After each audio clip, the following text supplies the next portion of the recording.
Seamus shapes horseshoes with fury, because the anvil is the one friend who never mocks his broken tongue. His stutter chains every word in his throat, making simple greetings feel like wrestling an iron beast barehanded. The townsfolk snicker behind his broad back, never guessing the giant's heart holds enough poetry to fill books.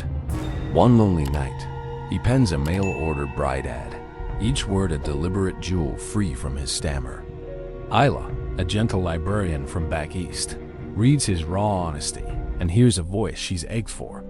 Their letters cross the plains like sacred messengers, carrying laughter, dreams, and a growing, unshakable tenderness.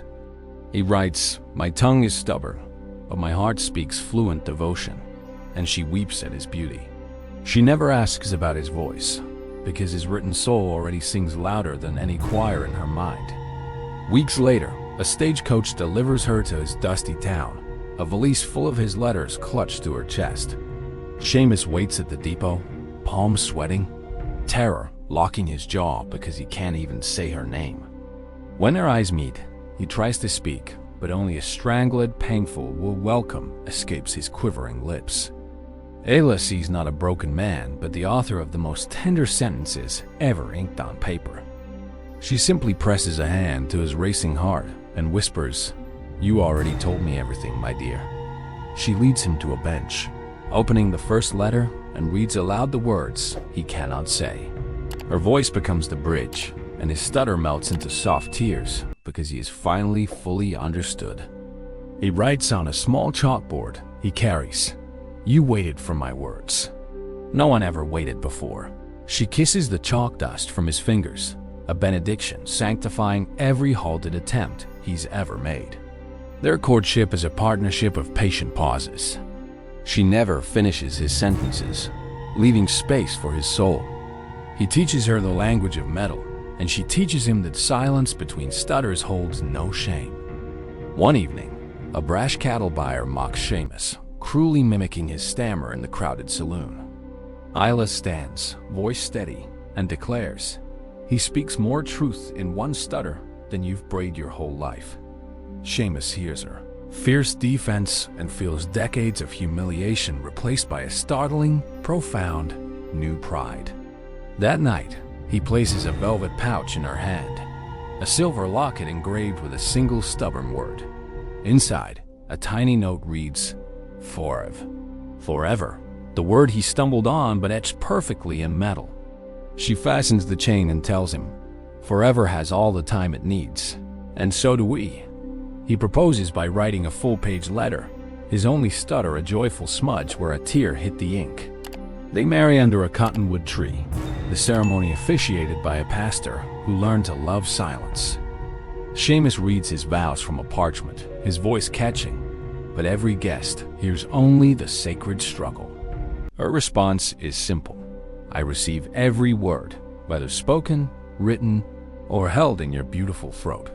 Their first kiss as husband and wife tastes like patience finally rewarded, sweet as honey aged in oak. They convert the smithy's back room into a tiny library where people read instead of mocking what's different. Children often visit, listening raptly as Seamus reads aloud, each stutter teaching them that courage has many rhythms.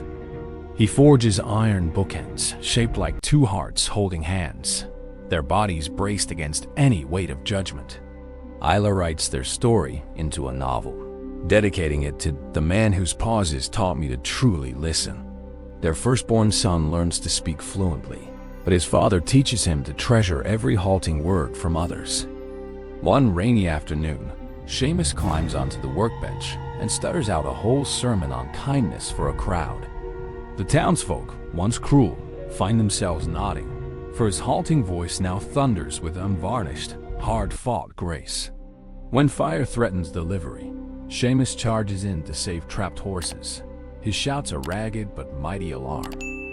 Afterwards, she sobs into his sooty chest. "Your voice called people to save lives, and it was perfect." Decades pass, and his stutter never vanishes, but it softens into the comfortable rhythm of an old porch swing.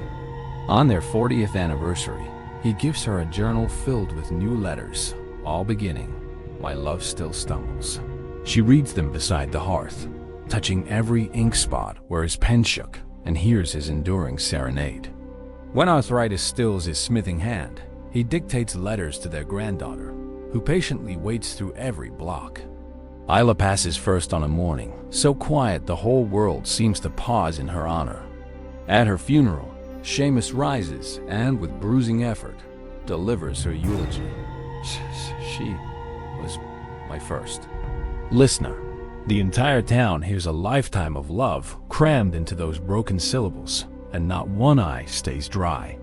He follows her a season later, leaving behind a smithy filled with iron hearts engraved "Wait for me."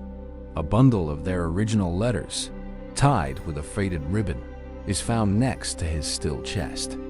The town now celebrates the Patient Heart Festival each spring, honoring the blacksmith who taught them that listening heals. Local teachers use their story to teach children that everyone deserves the grace of a full, attentive silence. Couples exchange letters on the festival day, vowing to learn the language of each other's pauses. A statue stands in the square, a seated man holding a chalkboard, a woman reading it with reverence. Its plaque bears no date, only the inscription: "Love is not hurried. Love is not proud. Love waits." Travelers often ask why the town speaks slowly, and elders reply, "Because a giant taught us to treasure words." A young boy with a severe lisp visits the statue and touches the chalkboard, whispering, "You were like me." His mother weeps, finally with a hero who makes her son believe in a future brimming with acceptance. The story of Seamus and Isla ripples outward, carried by a novel that becomes a classic frontier romance. Its hardcover edition holds a ribbon bookmark printed with a single line. The most fluent love is often halted.